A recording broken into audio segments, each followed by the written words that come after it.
I am Abigail Spanberger, and I am proud to serve as the 75th Governor of the Commonwealth of Virginia. I was sworn into office in January of this year, and about 6 months into my administration, we made a little news. You see, I had taken the action of restoring the voting rights of 66,000 Virginians. People who had previously been convicted of a felony, had served their time, returned home, and simply wanted the dignity of being able to fully participate in our democracy. The right to vote is about more than a ballot. It's about whether we believe that every person should have a voice in our democracy, and I do. It's about whether we believe our fellow citizens deserve the dignity of being heard, and I do. It's about whether we believe that we can create change when we unite our voices, and I do. And it's about whether we believe that our votes matter, and I know we all do. Right now, in 2026, Virginia is one of 3 states in this country that permanently strips voting rights from citizens with felony convictions. And one person alone has the authority to restore those rights: the governor. The governor has the sole discretion over whether the restoration process is transparent or done behind closed doors, whether it is easy to apply or deliberately complicated. The governor has the sole discretion over whether the voices of some Virginians can be heard at the ballot box. And my friends, make no mistake, that system, that process is a shameful relic of Virginia's Jim Crow past. In our democracy, our vote is how we make our voices heard. And the proof of that is in the fact that people have worked so hard throughout history to deny others the vote, to silence their voice. So let me tell you about Sam Harris, a Virginian I am proud to say now has the right to vote again. I called him in the days after we restored his rights, and he spoke of his pride in being able to cast a ballot, to use his voice. He spoke of the responsibility he feels to ensure his young daughter understands just how important voting is, and he spoke with reverence for his restored right to vote because it's, quote, something my ancestors died for.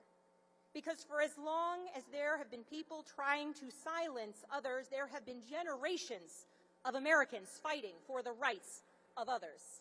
And that is true in Virginia.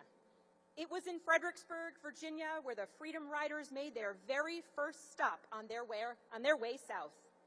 It was in Richmond, Virginia, the former capital of the Confederacy, that Dorothy Irene Height was born. She became an essential leader for civil rights, and 63 years ago, she stood on this platform as Dr. King delivered his dream for our country. And 26 years later, it was in counties across our Commonwealth that Virginians elected L. Douglas Wilder, the first black governor in the United States of America. This history continues today because right now, in the oldest legislative body in the Western Hemisphere, Virginia has elected a record number of black legislators. And we have elected a record number of women. Virginia has our first black Speaker of the House, and in 2025, Virginians elected our first black Attorney General. We elected the nation's first Muslim woman to statewide office as our lieutenant governor, and we elected our first woman governor. All of that happens because of voting, because of people using their voices at the ballot box. And despite all of the wonderful progress we have made, this struggle is not over. The work is not done. In just the last few years alone, the United States Supreme Court has dismantled so many of the protections provided by the Voting Rights Act. States across the country have used that opening to make it harder to vote, closing polling places, purging voter rolls, erecting new barriers where the old ones were supposed to have been torn down. And we have a president who continues to lie repeatedly, verifiably, shamelessly about the results of an election he lost. We have a president and a complicit Congress who have used those lies to justify efforts to undermine the basic machinery of American democracy and keep Americans from voting. And it is shameful because the people trying to stop their fellow Americans from voting in the same cynical project are trying to take away our health care, cut the SNAP benefits that feed hungry children, and pull dollars out of our kids' schools, all while trying to silence the voices of dissent that are most powerfully heard at the ballot box.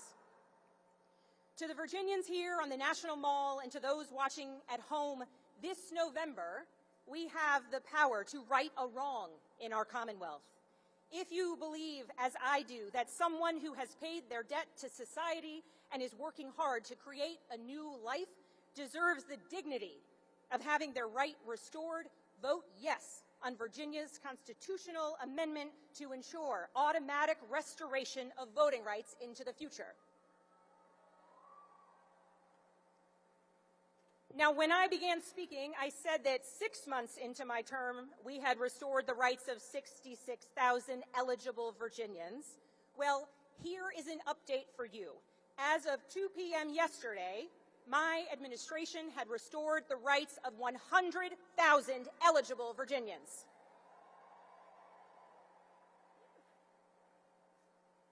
As we leave this place, let us view today's call to action, to organize, to vote, to believe, and even dream as our responsibility to ourselves, to our children, and to our ancestors. So let me ask you, do you believe that every person should have a voice in our democracy? Do you believe our fellow citizens deserve the dignity of being heard? Do you believe that we can create change when we unite our voices? And do you believe that our votes matter? Well then, my fellow Americans, let's vote this November and let's win.